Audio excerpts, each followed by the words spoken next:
Hello friends, welcome back to motor defined. আমি আপনাদের host and দোস্ত অরিন্দম ঘোষ, আর আজকে আপনাদের জন্য অনেক দিন পর ফাইনালি নিয়ে চলে এসেছি 2025 Yamaha FZS FI hybrid model. Title thumbnail থেকে আপনারা অলরেডি বুঝে নিয়েছেন, ভিডিওতে আপনাদের সাথে এই বাইকটার একটা ডিটেল রাইড রিভিউ শেয়ার করব। কিন্তু শুধুমাত্র রাইড এক্সপিরিয়েন্সই নয়, হাইব্রিড আসার জন্য কী কী আরও আপনি এখানে চেঞ্জ পাচ্ছেন, ফিচার, স্পেসিফিকেশন, মাইলেজ, প্রাইস এখন কত পে করতে হবে, এভরিথিং ইন ডিটেল আপনার সাথে ডিসকাশন করবো, সো দ্যাট ভিডিওর এন্ড পর্যন্ত যেন আপনাদের কাছে একটা ক্লিয়ার আইডিয়া থাকে যে এই বাইকটাকে যদি আপনি 150-160 সিসি এই রেঞ্জের মধ্যে কিনতে চান, কম্পিটিশনের সাথে যদি কম্পেয়ার করেন, বাইকটা কেনা আপনাদের জন্য কতটা ঠিক হতে পারে। Are very special thanks to banyan tree automobile Rajarhat for providing me this bike, যাতে আমি আপনাদের পর্যন্ত রিভিউটা পৌঁছে দিতে পারি। ওয়েস্ট বেঙ্গলের হাওড়া হুগলি কলকাতাতে যদি আপনি থাকেন, কোনো রকমের যদি এখানে ইয়ামাহা প্রোডাক্ট কিনতে চান, শোরুমকে কিন্তু ডেফিনেটলি কন্ট্যাক্ট করতে পারেন। ডিটেলসটা অলরেডি আপনারা নিজেদের স্ক্রিনে দেখে নিয়েছেন। তবে চলুন দেরি না করে শুরু করা যাক। তবে বন্ধুগণ, এবার ওয়াক অ্যারাউন্ড রিভিউটা স্টার্ট করা যাক। আর সব থেকে প্রথমে আপনাদের কিটা আমি দেখিয়ে দিই। এখানে এই যে ইয়ামাহা লোগোর সাথে নর্মাল কি যেরকম আগে পাচ্ছিলাম এখনও পাচ্ছি। ইনফ্যাক্ট এই যে ট্যাঙ্ক মডেল কি স্লট, এটাও কিন্তু আগে FZS মডেলগুলোতে যেরকম পেতাম এখনও সেরকমই, কিন্তু 2025-এর এটা তার উপর আবার হাইব্রিড মডেল। সো এখানে চেঞ্জেস কী কী হয়েছে চলুন সব থেকে প্রথমে সেটা আগে এখানে দেখা যাক। দেখুন, স্টার্ট করি উইথ কালার দিয়ে। আপনারা অলরেডি এখানে হাইব্রিড মডেলে যে সিয়ান মেটালিক গ্রে কালারটা দেখেছেন, কিন্তু আজকে ওই জন্য আপনাদের জন্য আমি এখানে এই রেসিং ব্লু এই কালারটা নিয়ে এসেছি। সো কালার দেখুন, বাইক ইটসেলফ অনেকটাই নতুন। সো একবার কালারটা আমি আপনাদেরকে একবার 360 ভিউ দিয়ে দিই। সামনে এখানে ব্ল্যাক ব্লু, ঠিক আছে, অ্যান্ড দেন যদি আপনি এখানে ট্যাঙ্ক দেখেন, এই যে racing blue colour, Yamaha logo, 3D logo এখানে FZS-এর এই যে স্টিকারিংটা আছে, ঠিক আছে। তারপরে ফ্রন্ট বা রিয়ার দুটো টায়ারে কিন্তু আপনি এখানে এই ব্লু কালারে বলতে পারেন যে হুইলটা পাচ্ছেন, এখানে ব্ল্যাক কালারগুলো আপনি দেখতে পাচ্ছেন। আর প্রথমেই আপনি দেখে যেটা বুঝতে পারবেন যে এটা হাইব্রিড মডেল, এই যে লেফট পোর্শনে যদি এসে যদি এখানে এই পোর্শনটা দেখেন ইঞ্জিনের, বুঝতে পারবেন যে এটা কিন্তু এখানে হাইব্রিড মডেল দেখছেন, ঠিক আছে। সো এটা অ্যাবাউট কালার, দুটো কালার আপনারা দেখে নিয়েছেন। এবার আপনাদের এই কালারটা কীরকম লাগলো নিচে কিন্তু কমেন্ট করে জানাতে প্লিজ ভুলবেন না। আচ্ছা, এরপরে দেখুন কোম্পানি কিন্তু এখানে এই যে স্টিকারিংও করেছে, সেটা হচ্ছে ব্লু কোর হাইব্রিড। সো এই হাইব্রিড ব্যাপারটা কী চলুন সেটা ব্যাপারে এখানে একটু কথা বলা যাক। দেখুন, এখানে ইঞ্জিনে কিন্তু বলতে পারেন যে কোনো রকমের কোম্পানি চেঞ্জ করছে না, ঠিক আছে। যেরকম জুপিটার 110, 125-এ যেরকম ওই অ্যাসিস্ট ফাংশন আসার জন্যে একটু বুস্ট মোড, এখানে থ্রটল রেসপন্স একটু বেটার হবে, ওটা তার জন্যে পাওয়ার বা টর্ক কোম্পানি হালকা বাড়াচ্ছে, এটা কোম্পানি এখানে বলতে পারেন ওয়েবসাইটে আপডেটও করছে। সেরকম এখানে কিন্তু কিছু নেই। আগের মতন এখনও 149 CC single cylinder SOHC 2 valve air cool fuelled engine same আপনারা পাচ্ছেন। ইনফ্যাক্ট পাওয়ার ফিগারও সেম আছে, এখানে 12.4 PS-এর ম্যাক্স পাওয়ার, 13.3 নিউটন-মিটারের ম্যাক্স টর্ক, ঠিক আছে। সো এটাতে চেঞ্জ হয়নি। আচ্ছা, আর একটা ব্যাপার আছে, এখানে কিন্তু আপনি এখন স্লিপ অ্যান্ড অ্যাসিস্ট ক্লাচও পাবেন, যেটাকে আগে কিন্তু আমরা টেস্ট করে দেখব, ঠিক আছে। এরপরে এবার হাইব্রিড ব্যাপারটা কথা বলা যাক। বিকজ অফ হাইব্রিড বলতে পারেন যে এখানে ব্যাটারি থেকে হালকা আপনি একটু পাওয়ার পাচ্ছেন, যার জন্য একটা এক্সট্রা পুশ আপনি পাবেন যখন আপনি থ্রটল রেসপন্সটা একটু বেটার যদি চান, ঠিক আছে। যেরকম ধরুন আপনি সিরিজের মধ্যে দিয়ে যাচ্ছেন, হালকা একটু ওভারটেক করতে হলো, বা যদি আপনি ওপরে কোথাও মানে চড়াই রাস্তাতে যাচ্ছেন, সেখানে যদি ডিরেক্টলি ইঞ্জিন দিয়ে পাওয়ার নিতে হয় তাহলে কিন্তু মাইলেজটা অনেকটা পড়ে যায়। সো এখানে যেহেতু ইঞ্জিনের সাথে সাথে ব্যাটারি থেকেও হালকা একটু পাওয়ার পাচ্ছেন, সেজন্য বলতে পারেন একটু বেটার মাইলেজও আপনি পাবেন। এরপরে আপনি এখানে স্টার্ট মোটর জেনারেটর পাবেন, যার জন্য বলতে পারেন ইঞ্জিনটা যখন অন হচ্ছে খুব সাইলেন্টলি অন হবে। এটা আগে যখন আমি আপনাদেরকে এক্সস্ট সাউন্ডটা শোনাবো তখন আপনারা বুঝতে পারবেন। এর বাদে আরেকটাও ব্যাপার আছে, এখানে কিন্তু আপনারা এই যে অটো অন অফ সিস্টেম, ঠিক আছে, স্টার্ট অন অফ সিস্টেম, এটাও আপনারা পাচ্ছেন। সো এটাও আগে আপনাকে টেস্ট করে আমি দেখাবো যে যদি আপনি ওটা যদি অন থাকে, যদি আপনি ইঞ্জিনটা অন যদি থেকে যায়, গাড়িটা যদি দাঁড়িয়ে থাকে, আপনি 5-10 সেকেন্ডের মধ্যে গাড়িটা নিজেকে সুইচ অফ করে নেয়, ঠিক আছে, যাতে মাইলেজটা এখানে বেটার পাওয়া যায়। সো এই জিনিসগুলো আপনি এখানে পাচ্ছেন, ঠিক আছে। হাইব্রিড ব্যাপারটা আপনাদেরকে বললাম। এর বাদে আরেকটা জিনিস যেটা আপনি এখানে পাচ্ছেন সেটা হচ্ছে R15-এর মতো কিন্তু আপনি এখানে এই যে বলতে পারেন যে মিটার কনসোল সেটা পাচ্ছেন। ইয়ামাহাটা দেখতে পারেন, এখানে লোগোটা আপনাদের দেখালো, এই যে tachometer, speedometer, gear pressure sensor, time, এই যে সার্ভিস ইন্ডিকেটারটাও দেখাচ্ছে। আর এখানে এই বাটনসগুলো যদি ইউজ করেন তাহলে এই যে এখানে odometer, trip 1, trip 2, average fuel economy, trip time, এই জিনিসগুলো কিন্তু আপনারা এখানে দেখতে পাবেন। তার সাথে ট্র্যাকশন কন্ট্রোল সিস্টেমও আপনারা এখানে পেয়ে যাচ্ছেন, ফিউলের সেন্সার আছে। আর এখানে এই বাটনটাকে যদি ইউজ করেন তাহলে আপনি সেটিংস যেতে পারবেন। এখানে আপনাদের আগেই বলে দিই, এটা কিন্তু যদি আপনি ওয়াইকানের ট্যাপটাকে মোবাইলে ডাউনলোড ইনস্টল করে ইয়ামাহার থ্রু ব্লুটুথ যেটাতে কানেক্ট করেন, টার্নমেটার ন্যাভিগেশন, কল, SMS, মিউজিক সব কিছু আপনি ইউজ করতে পারবেন, ঠিক আছে। এই যে মিউজিকের পরে ন্যাভিগেশন আছে, ন্যাভিগেশন সিস্টেমটাকে আপনি ইউজ করতে পারেন। নোটিফিকেশন যদি কিছু থাকে, ব্লুটুথ যখন কানেক্ট থাকবে সেটাও আপনি এখানে দেখতে পাবেন। তার বাদে যদি দেখেন ওয়েদার অ্যালার্ট, সেটাও আপনি পেয়ে যাবেন, ঠিক আছে। টেম্পারেচার বা মিটার্স পার সেকেন্ড কতটা হাওয়া যাচ্ছে সেগুলো।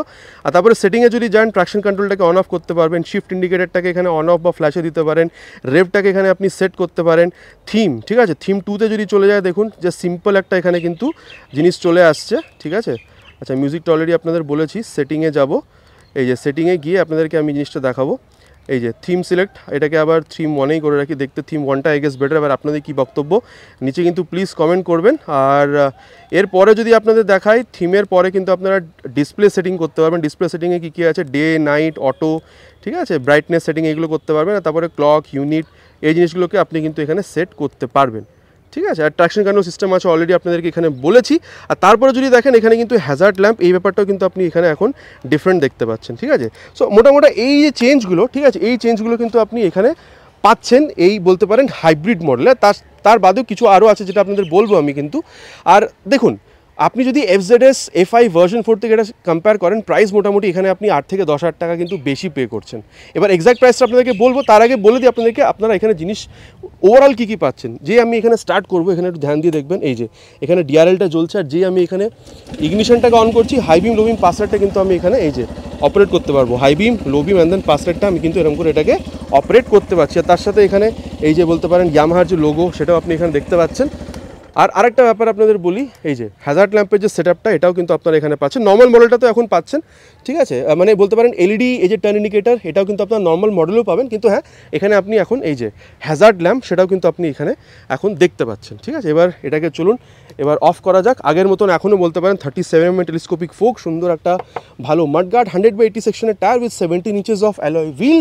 আর এখানে কিন্তু সিঙ্গেল চ্যানেল ABS আছে, কিন্তু হ্যাঁ অলরেডি বলেছি আপনাদের কনসোলে যে ট্রাকশন কন্ট্রোল সিস্টেমও কিন্তু আপনারা এখানে পেয়ে যাবেন। এবার ডুয়াল চ্যানেল ABS দরকার ছিল কিনা এটা আপনারা নিচে কমেন্ট করবেন।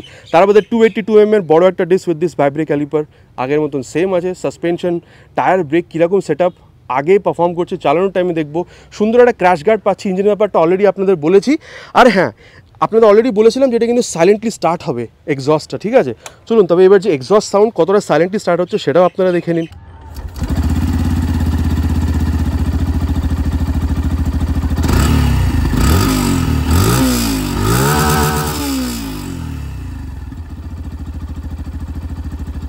তবে মোটামুটি এক্সস্ট সাউন্ডটা আপনারা শুনেছেন, কীরকম লেগেছে নিচে কিন্তু প্লিজ কমেন্ট করে জানাবেন। আর ওই সাইলেন্ট ব্যাপারটা বুঝতে পেরেছেন কিনা ওটাও কমেন্ট করবেন। আর তারপরে এই যে আগের মতন এখনও কিন্তু টেল ল্যাম্প সেম আছে, ফ্রন্টের মতন LED টার্ন ইন্ডিকেটার, ঠিক আছে। এখানে টায়ার হাগারটা যথেষ্ট ভালো কোয়ালিটির কিন্তু আপনারা পেয়ে যাবেন। 140/60 সেকশনের tyre with 17 inches of alloy wheel. আর শুধু এটাই নয়, এটা রেডি আছে, সেফটিটা আরও বেড়ে যাচ্ছে, স্টেবিলিটিটা আরও ভালো। এটা ব্যাপার আগে আমরা চালানোর টাইমে দেখবো। 220mm এর বড় একটা ডেস্ক উইথ দিস ভাইব্রে ক্যালিপার। আর আগের মতন এখনও কিন্তু আমরা অ্যাডজাস্টেবল মনোশক সাসপেনশন, সেটা কিন্তু আমরা এখানে পেয়ে যাচ্ছি। এবার যদি লেফট পোর্শনটাতে আসি, এখানে এই যে সারি গার্ড আছে, দেন বলতে পারেন ওপেন চেন সিস্টেম আছে, ঠিক আছে। Main stand, side standing cut off sensor with 5-speed gear box, 1 down 4 up, acceleration test হোক বা স্লিপ অ্যানালিসিস ক্লাস টেস্ট হোক, সব কিছু কিন্তু আমরা আগে করে দেখবো টেস্ট। তারপরে সিটটা যদি আপনি দেখেন, এখানে 790mm এর সিট হাইট, সুন্দর এটা ধরে বসার জন্য একটা গ্র্যাব হ্যান্ডেল বলতে পারেন এখানে দেওয়া আছে। যেহেতু 790mm সিট হাইট, আপনার হাইট যদি মোটামুটি এখানে 5 পর্যন্ত হয়ে থাকে, ম্যানেজ করতে পারবেন, অসুবিধা হবে না। ট্যাঙ্ক এখানে যদিও বা আপনি ফাইবারে দেখছেন, নিচে যে ভেতরে ট্যাঙ্কটা আছে মেটালিক 13 লিটার্সে আপনারা পাবেন। মাইলেজ যেহেতু এখানে হাইব্রিড বলতে পারেন 45+ পর্যন্ত কিন্তু আপনারা এখানে এক্সপেক্ট করতে পারেন। Ground clearance 165। আর ওয়েট যদি দেখেন, এটার হচ্ছে 138, কিন্তু যদি নর্মাল ভার্জনে যান 2 কিলো কম, 136। মানে হিসাব মতো 2 কিলোগ্রাম আপনি এখানে কিন্তু বেশি দেখতে পাচ্ছেন, ঠিক আছে। তারপরে যদি এখানে এই সুইচ গিয়ারের ব্যাপারে বলি, high beam low beam pass light, এই যে হ্যাজার্ড ল্যাম্পের সুইচ টগল করার জন্য পুরো এখানে সুইচগুলো অলরেডি আপনাদের বলেছি, টার্ন সিগন্যাল। আর হর্নটা ঠিকঠাক, খুব বেশি লাউড বলবো না। এই যে ইঞ্জিন কিল সুইচ আর স্টার্ট সুইচ একসাথে আছে। আর নিচে হচ্ছে এই অটো অন অফ সুইচ, সেটা আপনাদেরকে আগে আমি টেস্ট করে দেখাবো। আর তার মধ্যে মিরারটা এখানে দেখতে যথেষ্ট ভালো, কীরকম রিয়ার ভিউ দিচ্ছে আগে ডেফিনেটলি চালানোর টাইমে আমরা দেখবো। এবার প্রাইসের ব্যাপারটা যদি বলি, 1,77,000 1,78,000 এরকম একটা অ্যাপ্রক্স প্রাইস আপনারা পেয়ে যাবেন। কিন্তু দেখুন, এটা অ্যাপ্রক্স প্রাইস, এক্স্যাক্ট জানতে গেলে আপনাদের নিয়ারেস্ট শোরুমে কল করতে হবে। ইনফ্যাক্ট আপনার যদি নিজের এরিয়ায় প্রাইস জানার প্রয়োজন বোধ হয়ে থাকে, নিচে প্লিজ কমেন্ট করে জানাবেন, আমি চেষ্টা করবো আপনাদেরকে প্রাইসের সাথে রিপ্লাই করার। তবে দেখুন, মোটামুটি কথা বলা হয়ে গেছে, কি পাচ্ছি না পাচ্ছি, চলুন তবে যাওয়া যাক রাইড অ্যান্ড দেন দেখি ওভারঅল ফিল হাইব্রিড মডেল হিসাবে আপনারা এখানে কতটা বেটার পাচ্ছেন। তবে বন্ধুগণ, এবার এখানে এই 2025 ইয়ামাহা FZS FI হাইব্রিড মডেলের রাইড রিভিউটা স্টার্ট করা যাক। দেখুন, সিটে যখন বসছেন, আমি বলেছি অলরেডি 790 পর্যন্ত সিট হাইট, রিয়ার ফিটেড ফুটপ্যাক আপনার হাই 5.5 হলেও কিন্তু আরামসে বাইকটাকে আপনি ম্যানেজ করতে পারবেন, খুব একটা অসুবিধা আপনার হচ্ছে না। আর তারপরে সিটে যখন বসছেন, আপনি কিন্তু একটা কমফোর্টেবল সিটে বসছেন, একটু সফট সিটে বলতে পারেন, স্পেস আপনি বা পিলিয়ন আপনার কোনো অসুবিধা হচ্ছে না। আর অলমোস্ট আপরাইটই কিন্তু বসছেন, খুব একটা আপনাকে ঝুঁকতে হচ্ছে না, মানে একদমই হালকা কিন্তু একটু ঝুঁকছেন, ঠিক আছে। আর তবে চলুন এবার দেখা যাক স্টার্ট করে।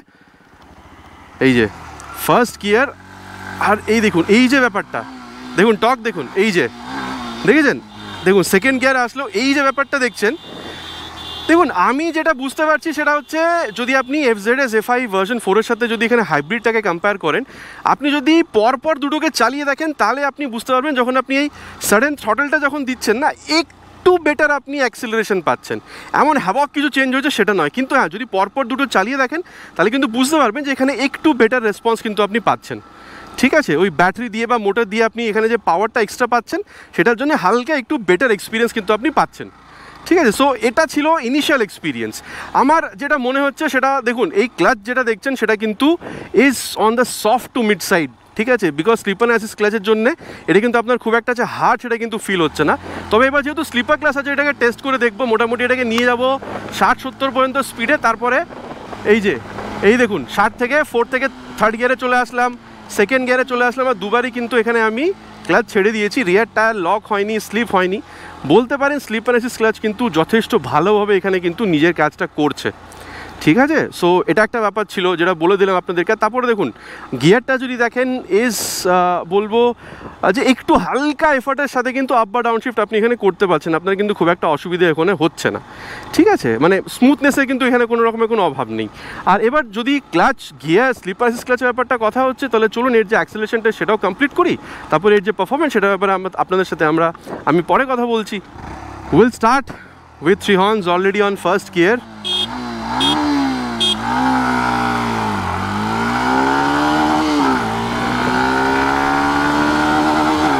Cross 60,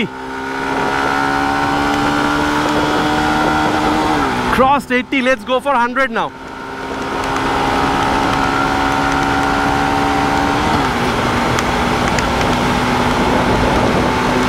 Oh, 100 also crossed. তবে বন্ধুগণ যেটা বলবো সেটা হচ্ছে দেখুন, অলরেডি আপনাদেরকে আমি রাইড স্টার্ট করার টাইমে বলেছিলাম যদি FZS ভার্সন 4 বা এটা হাইব্রিডের সাথে পরপর যদি কম্প্যারিজন করেন, এটা একটু যে বেটার অ্যাক্সেলারেশন দিচ্ছে, থ্রটল এক্সপিরিয়েন্স ওটা আপনি বুঝতে পারবেন। ঠিক আছে, যদি পরপর রাইড করা হয়। কিন্তু হ্যাঁ যদি বলি ভাইব্রেশন 90-র পরে হালকা একটু আসছে, কিন্তু সেটা খুব বেশি যে অ্যানয়িং তা বলবো না, মানে 100-105 পর্যন্ত কিন্তু ওর বলতে পারেন কমফোর্টেবল ক্রুজিং স্পিড হিসেবে এটাকে মানা যেতে পারে। ঠিক আছে, আর তারপরে দেখুন আমি বলবো যে এখানে আপনার স্টেবিলিটির কিন্তু কোনো রকমের কোনো অসুবিধা নেই। ঠিক আছে, আর তারপরে মাইলেজ যদি দেখেন, because of this hybrid system আমি বলতে পারি মোটামুটি কিন্তু এখানে 45+ পর্যন্ত কিন্তু আপনি এক্সপেক্ট করতে পারেন। ঠিক আছে, আর একটা জিনিস যেটা আপনাদেরকে আমি দেখাতে চাইবো, ফর এক্সাম্পল ধরে নিন এখানে আমি যদি গাড়িটাকে দাঁড় করিয়ে দিই, ঠিক আছে, এখানে যদি আমি ধরুন গাড়িটাকে দাঁড় করাই, এই দেখুন মানে দাঁড় করাতে করাতে আপনি আপনি বন্ধ হয়ে যাচ্ছে, মানে আমাকে এখানে কিন্তু অফই করার দরকার নেই। এখানে দেখুন এখন এই যে অটো স্টার্ট সিস্টেম এটা ব্লিঙ্ক করছে। ঠিক আছে, আর এটাকে আবার চালু করার জন্য কী করতে হবে, জাস্ট আমি যদি ক্লাচটা ধরি এটা কিন্তু আবার আপনি কিন্তু অন হয়ে যাচ্ছে। মানে ধরুন যদি কখনো আমরা সিগন্যালে দাঁড়িয়ে থাকি, ঠিক আছে, আর যদি ইঞ্জিনটা অন থাকে আপনি এটা অফ হয়ে যাবে যদি অটো স্টার্ট সিস্টেমটা যদি এখানে অ্যাক্টিভেট করা থাকে বা অন যদি করা থাকে তাহলে। ঠিক আছে, এটা যথেষ্ট ভালো একটা মাইলেজ ইনক্রিজ করার টেকনোলজি বলতে পারেন, যেটা কোম্পানি এখানে দিয়েছে আর খুব সুন্দরভাবে কাজও করছে। আপনাদের কি বক্তব্য এটার ব্যাপারে নিচে কিন্তু কমেন্ট করে জানাতে প্লিজ ভুলবেন না। আর তারপরে যেটা জিনিস চেক করবো সেটা হচ্ছে অ্যাবাউট ইটস ব্রেক। ফ্রন্ট ব্রেকটাকে মোটামুটি 60-এ নিয়ে গিয়ে টেস্ট করবো, আর এই যে 64-এ পেছনে কেউ নেই দেখেই ব্রেক করেছি। আর হিন্দি রাইডটা যখন আমি করছিলাম হিন্দি চ্যানেলের জন্য, তখন হালকা একটু ওই ABS-এর ফিলটা আমি পেয়েছিলাম। সো বলতে পারেন ফ্রন্ট ব্রেকটা যখন আপনি দেখছেন না, মানে যথেষ্ট ভালো কিন্তু আপনি একটা ব্রেকিং রেসপন্স পাচ্ছেন, ব্রেক বাইট ফিডব্যাক যথেষ্ট ভালো। আর ABS-টাও আপনি অনেক সময় কিন্তু বুঝতে পারবেন। আর তারপরে এই দেখুন ছোট্ট একটা জায়গার মধ্যে কিন্তু আপনি আরামসে এটাকে টার্ন করে নিতে পারছেন। সো টার্ন রেডিয়াসটা কিন্তু যথেষ্ট ছোটো। ঠিক আছে, সিটি এরিয়াতে ইউটার্ন করতে ইজি হবে। আর তবে চলুন এবার যে রিয়ার ব্রেক সেটাকেও টেস্ট করে দেখি। মোটামুটি নিয়ে যাব এটাকে 60-এর কাছাকাছি, আর এই যে 60-তে এসে রিয়ার ব্রেক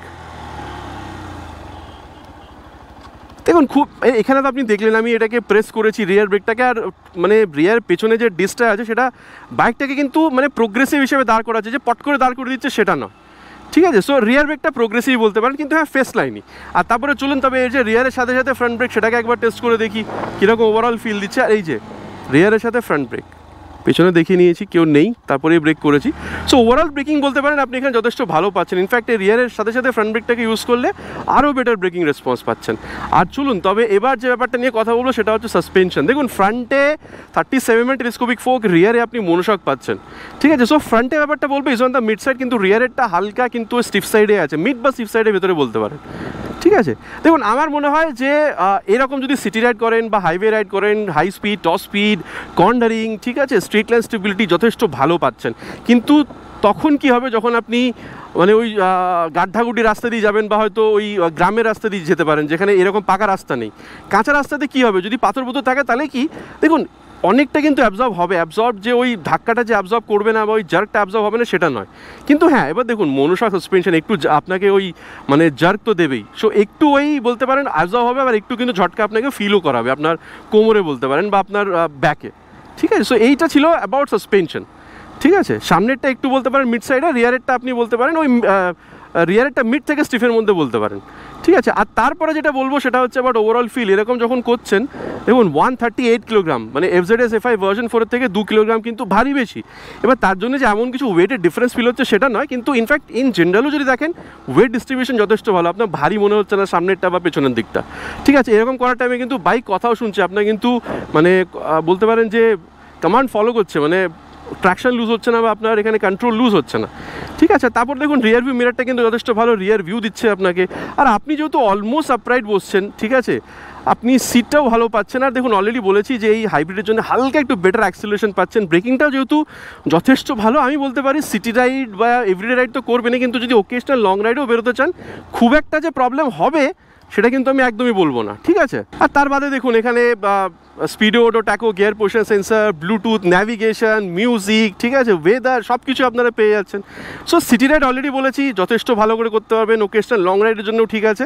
তবে মোটামুটি কথা বলা হয়ে গেছে যে আপনি এখানে বাইকটাতে ওভারঅল কি পাচ্ছেন না পাচ্ছেন। চলুন তবে যাওয়া যাক এর কনক্লুশন, আর দেন দেখি যদি এর ক্রাইটেরিয়া ওয়াইজ যদি এর আপনি কম্পিটিশন দেখেন, টিভিএস হোক বা বাজাজ হোক, এই বাইকটা কেনা আপনার জন্য কতটা ভালো হতে পারে। তবে বন্ধুগণ এবার কনক্লুশন ব্যাপারটা কথা বলা যাক, এই বাইকটা 150 সিসির মধ্যে কেনা কতটা ঠিক হতে পারে বা 160 সিসি যদি ধরেন।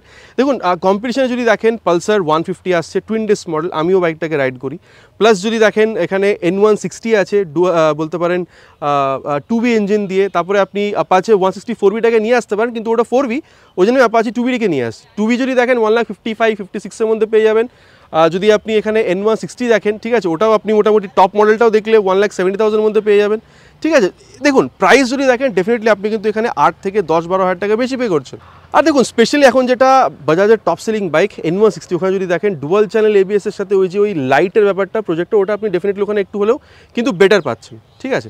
কিন্তু দেখুন আপনি এখানে যখন আসছেন, যদিও আপনি অনেকটা এক্সট্রা পে করছেন, কিন্তু সবথেকে প্রথম ব্যাপারটা এটা যে হাইব্রিড ইঞ্জিনের সাথে এখানে কিন্তু একটা ইয়ামাহার রিফাইন্ড ইঞ্জিনের ব্যাপারটা আছে।